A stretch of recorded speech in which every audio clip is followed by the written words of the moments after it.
Retirement is often seen as a destination, but we believe it's an opportunity to pursue your passions, realize your dreams, and live a purposeful life. Great decisions, incredible lives. Retire with Intention podcast is about more than just money. It's about embracing the things that truly matter, the experiences, the relationships, and the impact you leave behind. Here is your host, John Creekmur. Well, everybody, welcome again to Great Decisions, Incredible Lives. And I'll tell you what, I am so pumped. Every single week, I love to introduce you to new friends of mine and old friends of mine and people that have a phenomenal level of knowledge to bring to you just some truths to help you make great decisions, live that incredible life that you want to live. And as you know, we really look at so many different vantage points. And we walk through things and things that people have learned, things that I've learned personally, to say, man, I wish I knew a little bit more about something to help us make better decisions. And today, I am so excited to introduce you to a new friend of mine. His name is Arthur. Started a firm way back in 2016 called Hillview Partners. And Arthur's got a phenomenal background in helping business owners in a couple of different areas. And I think you're to walk away today increasing your knowledge tremendously, but also finding out some different ways in which you can make some better decisions when it comes to your business and how to operate and even how to exit and exit well. And so, Arthur, without any further ado, thank you so much for being on the show, and walk everybody through, introduce yourself and also your background, and kind of give us a great overview of Hillview also. Yeah, sure thing, John. I appreciate being on here. Big fan of the podcast and the business that you guys are growing as well. And so, yes, I founded Hillview Partners back in 2016. We're a lower middle market investment banking firm, helping companies primarily sell their businesses or secure capital. And our kind of area of expertise is really companies generating about $1 million to $10 million in pre-tax earnings or EBITDA. And more specifically, really largely unsponsored or non-sponsored businesses. So companies that are not owned entirely by private equity, companies that are not majority owned by venture capital, but where they're really owned by entrepreneurs, families, small groups of investors. My background after law school was in New York for about 10 years prior to starting the firm. And it was always kind of this donut hole that we saw that was fairly underserved. And so larger companies had some of the larger Wall Street investment banks. We're saying, the $200 million to $1 billion north type companies, very small end of the spectrum. There was a good business broker community, but in our space, it was always businesses that had a certain level of complexity, but were not mega companies. And when they went to exit or find capital, they'd say, who do I talk to? How do we do this? And that's really been kind of the gap that we've been trying to fill and bring that kind of bulge bracket Wall Street investment banking capability to clients of this size and complexion. But that's largely kind of the part of the swimming pool that we're in every day and what we continue to grow here. Cool. So, think about that. That's an interesting market size. Was there anything that attracted you to that size? I know you talked about really underserved. Was there anything of a personal interest that brought you to that? Or it's like, hey, I just saw an opportunity? You know what? When I was in New York, I had worked on the investment banking side, so representing companies. I worked on the private equity side of buying companies. And when we were buying companies, namely one of the theses that we were working on, I worked at Cantor Fitzgerald for a while. It was their internal private equity group. We were trying to aggregate real estate services companies. And so we had bought Newmark Knight Frank, we bought Grubb & Ellis, and those were kind of our platforms that we were going around the country and the world really trying to buy add-on or tuck-in acquisitions. And most of these were regional commercial brokerage firms, property management firms, appraisal companies, different software companies. And we'd be on one side of the table negotiating these deals. And on the other side, you'd see people that have worked hard to grow these businesses for a long time. And they would have, their representative was, their cousin Larry, who was also their attorney for their house, or, business broker that they knew. And sometimes they'd be agreeing to things that they shouldn't. And you had to kind of pull them aside on our side. And I'd say, look, don't ask for this, but say it this way, or whatever it may be. And it just felt that, as much as we're all kind of experts in our respective fields or in our businesses, once we kind of get into a different swimming pool, if you will, there's a lot of things we don't know. And I couldn't jump into all these clients' businesses and say precisely what are the angles or the things you should really keep an eye out for. And, and this has been kind of historically the case that we saw when we were representing companies back in New York, when it kind of got below that $10 million EBITDA threshold. And I suppose that the noble endeavor was to always help these people that had really grown these companies over decades, many times over generations, to really extract the value that they created, not to leave chips on the table and not to agree to terms that weren't advantageous to them because they just really didn't understand how this machine of buying companies and kind of the capital food chain worked. And so I think that was it. I mean, I come from, all the stereotypes about Greeks are true. One of my grandparents had a pizza place, the other had a diner. And so they were never of that kind of size of business. But even then, you'd see they knew their business, but when it came to other businesses, they didn't know as much. And so I think the best decisions you can make as in your business are educated ones. And part of our objective here is obviously facilitating the transactions, but really educating our clients to be able to make the best decisions that are going to have long-term implications, again, for sometimes multiple generations of their families thereafter. Yeah, I mean, so much of this country has been built on small businesses. It's someone that has entrepreneurs, someone's got a dream, they see an opportunity, they see a need, and they say, hey, let's go and start a business, let's find a solution. And then they work hard. A lot of times they break their back, they sacrifice a lot, they grow it up. But when it comes time to exit that business, you're right. That's not the what they do every day. And so they Right. probably inadvertently, unknowingly make so many mistakes that hurt their exit value or maybe handcuffs them in some ways. Yeah, very much so. And I think it's that there's not a Zillow, if you will, for companies for sale. There's too many variables across the company. There's too many variables relative to the deal. People don't even know.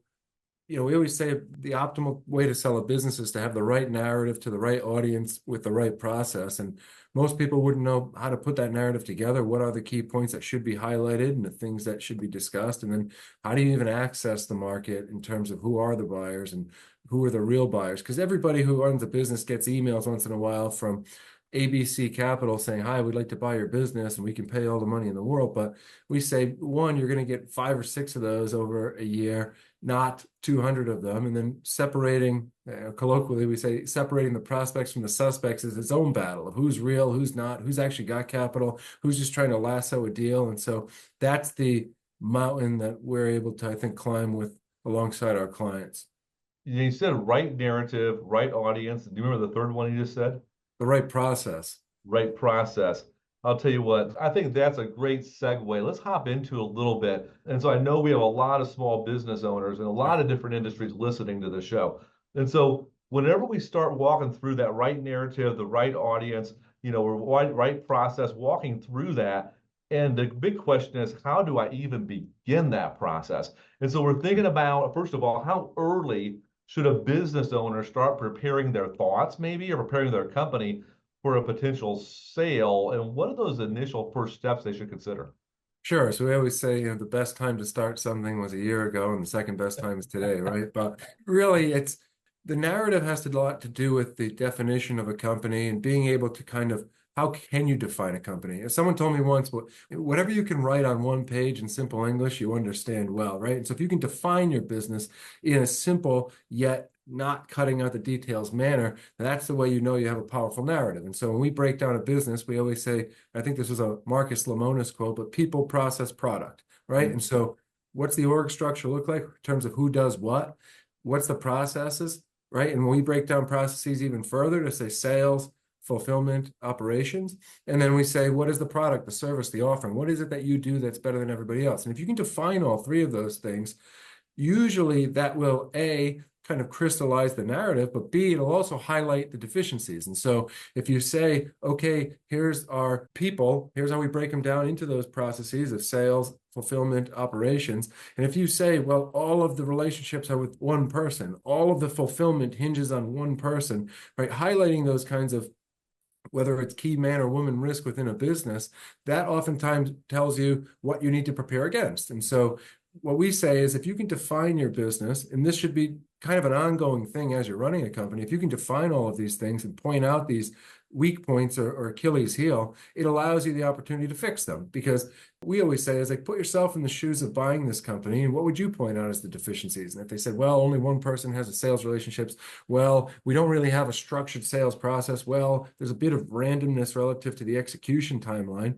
Well, those are the things that somebody would point at, and how do you fix those? And so if you're constantly evaluating your business and iterating kind of your own analysis of the business, then it's really going to always pick up these slight deficiencies. And look, there's no business that's perfect, so there's an infinite amount of them. But if you're always kind of turning that rock over or rolling that snowball, then you're always going to be fixing things too. So we say, look, from a very, very kind of rigid standpoint, if you start analyzing these things and putting things in place 6 months to a year before you get out to the market, then wonderful. And it can be done even if you said tomorrow you want to sell the company. But the sooner you're kind of in this mental state of making your business sellable, and that could be 10 years, 15 years before you ever even actually want to sell it, making it and maintaining it in a sellable form, that's really where a lot of the value gets created and where that narrative ultimately kind of pulls from.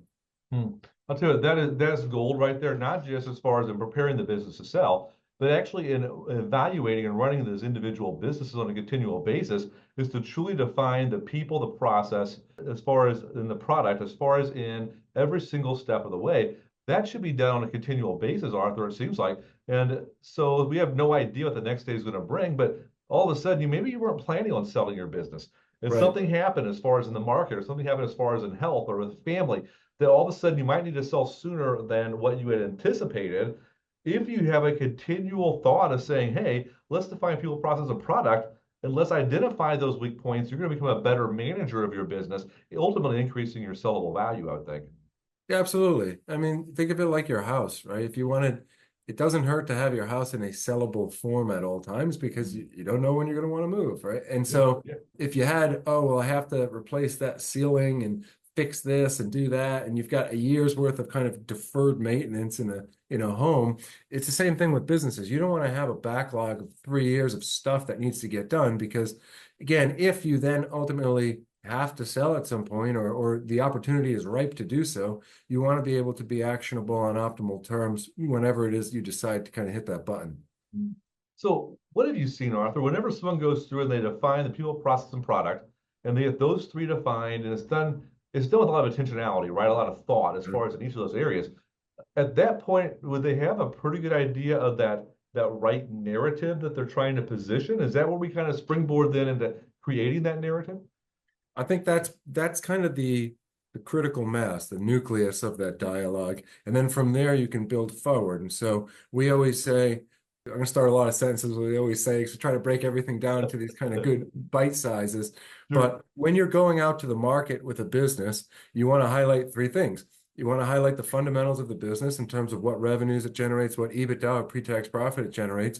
You want to highlight the access that the customer has, like to what end markets, to what customers, to what clients, and why is its access special? And then what's special about its capabilities in terms of, the neat thing about businesses that generate 1 to 10 million in profit is they're not commoditized products or services. They usually have something special because that's what allows them to make money versus billion-dollar people that are in the same space as there. So there's always something special. And so we always say is if you can crystallize those components describing your own business, and then you can kind of look at it from the prism or the lenses of what are the fundamentals, what's the access, what's the capabilities, then when you look at the audience of other people that may want to buy the business, you can almost look at it as a map and say, where are they lacking? And so if someone is lacking, say you have the widget company of Oklahoma, and someone's got a widget company that operates in all 49 states but Oklahoma, right? Then you can really go to them and say, hey, look, this is the missing puzzle piece to what you're trying to build. Similarly, if a company does window cleaning all throughout the country, and your company does, window refitting, right? Or if a company does software for quoting, but you have software for back-end administration, right? If you can have a capability that you could go to a big prospective acquirer and say, look, you already have the access. If we give you the capability, you can sell this new thing to all of your people. That's what really allows the optimal terms. And we call that kind of the buy versus build contemplation. And so for a giant company, when they're looking to do something, they'd oftentimes much rather buy it than build it, because building it has all the risk that you took as the business owner over the last decades, building this thing to say, okay, is it going to work? The time, the resources, and everything. So what we say is, it's really take the definition of your company, overlay it with the fundamentals, access, and capabilities, and then look at the map of all of the audience, and wherever they're lacking, but you have, that's where the best combinations really kind of come into play. Yeah, now you've had something roll off your tongue 3 times now. And so some listeners may know what you're talking about and others may not. Use this phrase called EBITDA. Yes. Can you explain to everybody what EBITDA is and why is that important? Sure. So EBITDA stands for earnings before interest, taxes, depreciation, and amortization. So truly what it's supposed to be is a proxy or an approximation of the cash flow generating power of the business. Now, the way that people run their businesses are very kind of custom to their own lives. And so what I'd say is if they have debt on the business, there's interest expenses. If they have certain tax structures, then they're paying certain taxes. If they have depreciation and amortization are expenses, but they're not cash expenses. And then you also have, nobody likes to pay more taxes than they have to. So there's other expenses in there. If you could expense something earlier, so you're not, paying more taxes at the end of the year, that's one thing. If there's personal, non-recurring type stuff, the idea of EBITDA is let's clean up all of this stuff and let's show what's the real cash flow power of the business for the future, because that's really the optimal number, an enhanced number that you want to sell to the market. And this goes into, when we talk about valuation, the most common valuation metric for a business of this size is a multiple of EBITDA. And so people have heard this concept of, oh, I sold a business that made $2 million a year for 7 times EBITDA or 6 times or 8 times, or it's always communicated in that sense of a multiple. But what they don't always think of is like, what is the EBITDA? How can that be optimized? How can we shed off all of kind of the idiosyncratic components of the historical ownership to say, hey, company A, in your future ownership of the business, this is the real cash flow and power of the business, which is more than what it's been historically. And that allows that multiple to make an even bigger value. But so EBITDA at its core, pre-tax earnings is kind of the proxy, but it gets enhanced, normalized, adjusted, there's different phrases, even further, such that it really kind of shines and shows the true cash flow of the business. So I have a number of business owners who have been coming to us recently, and they're talking about not selling out their business, but instead bringing on a private minority investors. So in that case, does EBITDA also play into the same conversation? Yes, because typically if you take on an institutional capital partner, now a lot of times I think for the minority stakes, we will see that sometimes there's a size parameter north of $2 million, $3 million of pre-tax earnings is where private equity will take a 49% stake or 33% stake. Now, in some situations, you can get other investors to come in as well. But oftentimes we'll see private equity come in for 70 or 80% of the business as well. In those situations, though, the future operations of the business are going to be more institutionalized in the sense that all of the personal stuff's not going to be included. The non-recurring stuff will be kind of shed away, and it's going to be a little more rigid going forward. So we always like to say, if we're going to start the business in that kind of a construct or merger, if you will, then let's start it off with the cleanest, most kind of pristine numbers, again, to maximize the value of whatever they're paying for the portion of the business. So the logic is very much the same. If you want to say the implied value of the business is 7 times the normalized EBITDA, you want EBITDA to be good, because even if someone's buying 33 or 49% of the business, you still want that to have the highest implied value possible. So now all of a sudden, people are starting to think, okay, well, if I take a minority investor or I fully sell out, it really has to do as far as with my EBITDA and get into a true number when it's all said and done. So in your experience, what are the various factors then that would drive up the value of the business or concurrently drive down the value of the business? Is there certain factors people should be aware of? Yeah, so aside from the kind of calculus, I think the access and capabilities that we referred to in a prior answer, that really can be 2 materially enhancing factors within a business. If you have special access, if you have special capabilities, and I think on the flip side of that, of what can detrimentally impact a business, I think it's deficiencies that have not been rectified in, again, the people, process, product, and then some things that can't be, I think, managed as well. Are sometimes customer concentration can have a dampening impact.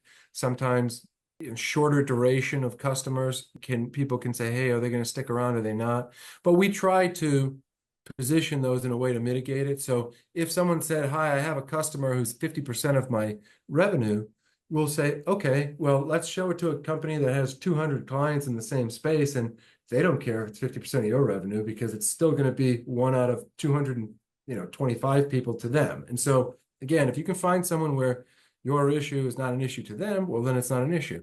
But those are sometimes the things. I think it's deficiencies relative to the machine of the business, it's customer concentration. But what we'll oftentimes do is try to structurally mitigate that. What I mean by that is, If someone says, you've got a bunch of short-term clients, and so we don't know how we can value it as much, we'll say, well, these clients are here to stay. And oftentimes what that chisels down to is they'll say, okay, well, how about we give you 80% of the value day one, and if these clients stay on for another year, we'll give you the balance of the 20%. So sometimes where someone tries to push back on value, we'll at least get some sort of a structural component in there to try to still get the value if we're confident that these things are going to stick around. So, it's a bit of a game of hold 'em along the way, but whenever someone points at certain things within the business, if we can find mitigating factors, either by the type of party buying it or just B, that we can structurally bake it in, we try to do that. So you mentioned a number of things so far on the financial side. I know that I've purchased 6 other wealth management firms in the last 5 years. Sure. And in doing that, there's always a non-financial consideration. Yes. So do you see in most deal structures of small business in that $1 to $10 million range, do you see non-financial elements also playing into the discussion? Yeah, and I'd say the biggest one is trust. And that's just human nature in many ways. And I think a good way that human connections happen. I've seen phenomenal deals get scrapped because there wasn't a trust factor there. And I've seen deals that I thought someone might have been perhaps paying a little bit too much for, that ultimately ended up working out exceptionally well because there was a trust factor there. And so at the end of the day, all business is people. And if the people are on the same wavelength, they have the same ethos, they have the same moral underpinnings, things do tend to work out well. And just the same, if they do not, it doesn't matter how good the numbers look, it's probably not going to be a good ending to the situation. So if trust is that huge factor there, and I totally agree with you, Arthur. I mean, I think I've looked at so many deals, and I've even worked with clients on deals they were looking at, and there's always something there, a check in their gut. It's Sure. kind of like, I just don't know if I can trust these folks. And so whenever we look about that, it seems to me the emotional intelligence plays a lot into that, being able to uncover that level of trust. And how much should people be focusing on that gut feel when they're walking through a deal? It matters. It matters quite a bit. And I say, if you have an instinct one way or the other, best to sit on it and kind of let it marinate so that you're not acting on emotion. But the instinct is important. Look, there's a reason why. I remember I took the test when I was in law school for Mensa. Remember, it was like the Underlick personnel test, and I got in, and I said, "Wow, it must be all of the, richest people in the world as part of Mensa." And it's not the case, right? Like it's the very smart people, but the Forbes 400 list is not a list of IQ. It's a list of combination of IQ and EQ. And so the ability to get those instincts and follow your gut in many ways is incredibly valuable in business. We always just say it's like you just have to balance that always with your own nerves or consternation. Like, right, like when you're entering into a new type of dialogue, sometimes it can be nerves, sometimes it could be a gut instinct. And you have to give it time to kind of sift those things out to say, like, what are you really feeling? What are you really sensing? But it should never be dismissed. And anytime we have a client that says, I have a good feeling, I have a bad feeling, we say, okay, let's pause and let's really kind of dig into this and understand why and what are we getting after and evaluating that. So I think that's a key component to all business decisions, whether you're exiting or just running a business. Yeah. Have you seen there being a shift with people's mindset? I know going into the front end of the deal, there's a lot of uncertainty. They kind of walk through a lot of homework. They walk in the negotiation of the deal. It seems to me with a lot of folks, once they get to that deal, they sign the papers, and the transaction is over, that's just the beginning of the adjustment period for them. What have you noticed over the years then for people when they walk through that deal and it's completed? Is there an adjustment period? And then what can they do to prepare themselves for that?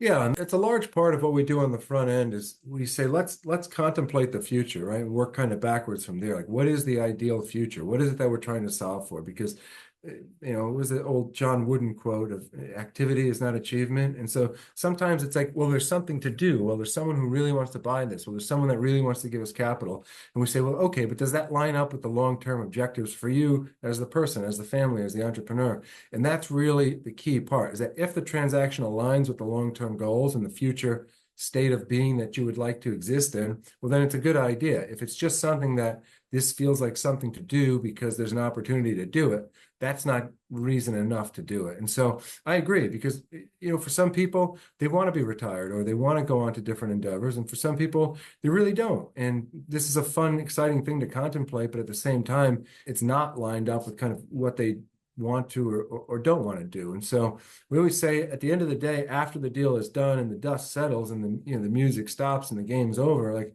are you going to be fulfilled in where you are and what you're doing then? And we really need to solve for that. So that's kind of where we start a lot of conversations. It's like, okay, if you had your druthers, how do the next 3 years play out? If you could just make everybody do everything you want, and is that what you want to do? And let's kind of work backwards from there. Yeah. So the old adage, begin with the end in mind, and Yes, think about where you precisely. want to be, right? And then create a plan to do it.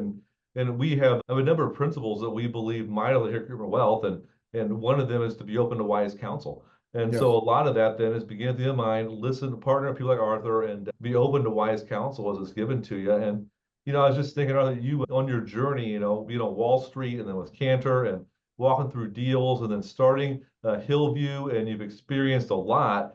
And that doesn't come smoothly for a lot of people. And so when you kind of think about that, did you have any major obstacles that you faced on this journey as far as in the business? And how did overcoming them kind of shape your perspective as you work with other small business owners? Sure. And I always like to say that, brilliant people learn when other people get punched in the face. Smart people learn when they get punched in the face, and dumb people just keep getting punched in the face.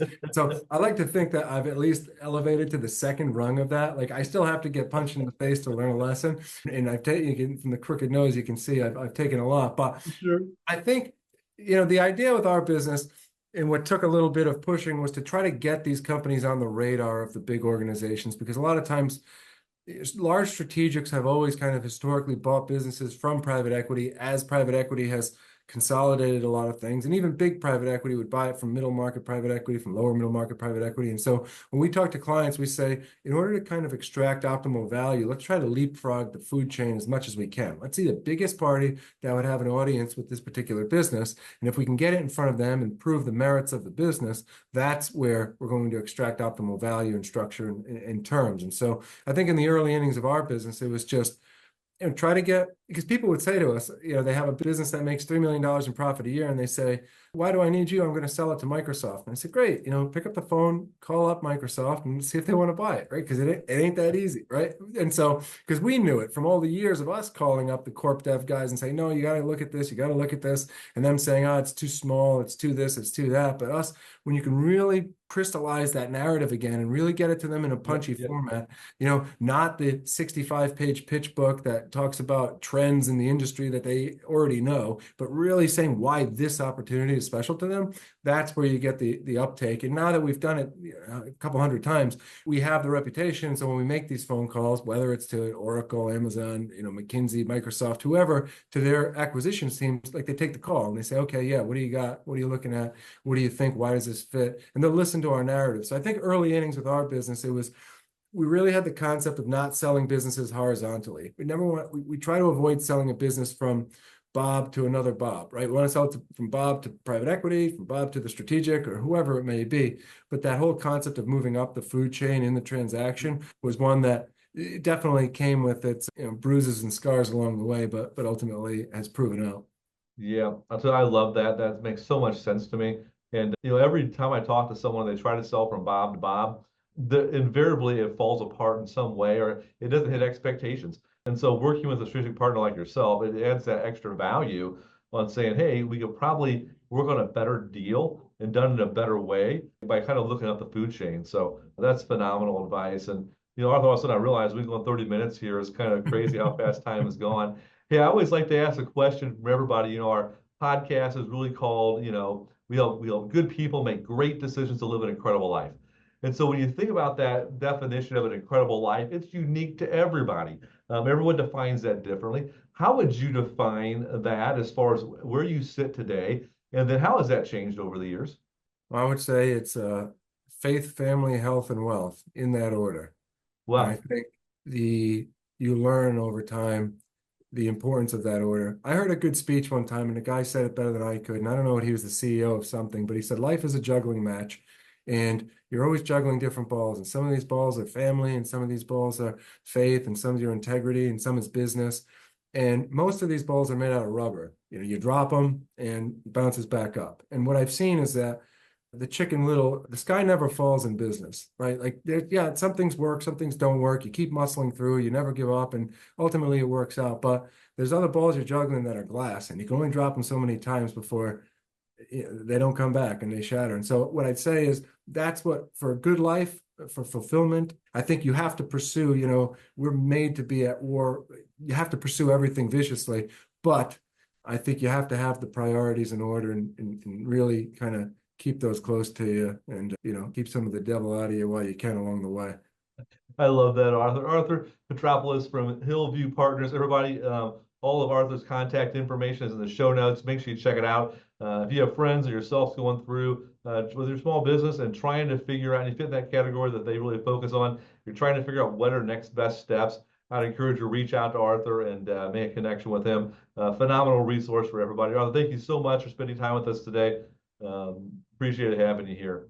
Yeah, likewise, John. Appreciate it. Thank you. Yep. Everybody else, thank you so much for listening. We'll catch you on the rebound next week. Another edition of Great Decisions, Incredible Lives. Talk to y'all later. Thank you again for listening to the Great Decisions, Incredible Lives Retire with Intention podcast with host John Creekmur. Follow us on social media, visit our website, and join our community of like-minded individuals redefining retirement and living incredible lives. Please leave us a review and share our podcast with others who may benefit. We wish you a future filled with purpose, fulfillment, and the joy of living your incredible life in retirement.